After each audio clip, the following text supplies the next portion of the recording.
everyone, it's Mrs. Rodriguez here with this week's activity, and I think you're gonna love it. It's a fabulous activity. It takes you outdoors into nature. It takes you into the sunshine. I just love it.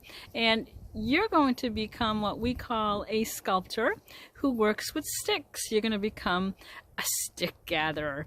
So I want you to look at the video that I'm sending to you first. And the artist that I want you to look at is Patrick Doherty.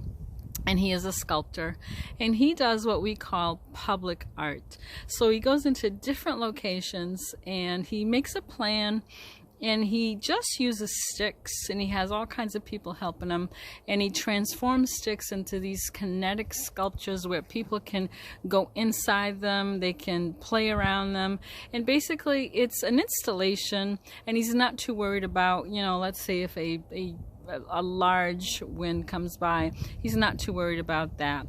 But basically what I'm going to do is I'm going to show you how to take a couple of sticks. Now, my sculpture is not as fabulous as his, but I am so inspired by him and how he uses just a plain old stick to create something.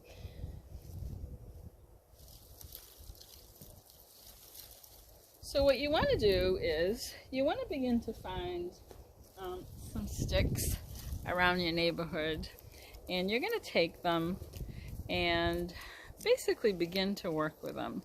So when I take a stick, I begin to twist and turn, and I'm not really sure what I have in mind, but I'm just going to see where the material takes me.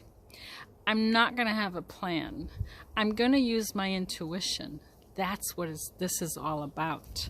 Because when you use your intuition in art, something's going to happen.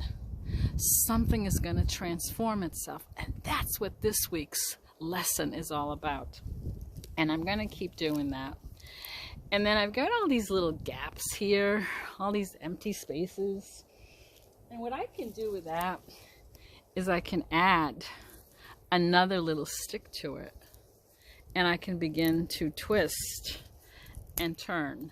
That's going to happen though. It might break on you. I don't want you to worry about it.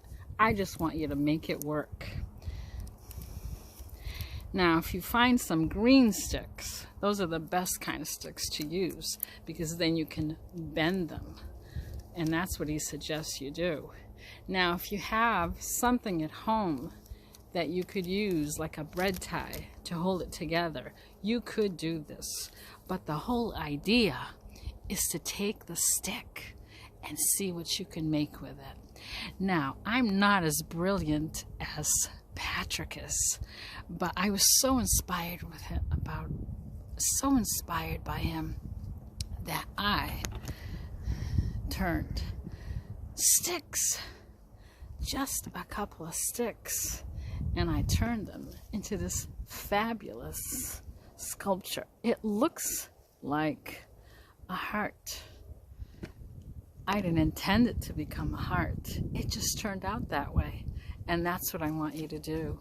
I want you to go outside, go outdoors, make sure you use your social distancing, and make something from a stick.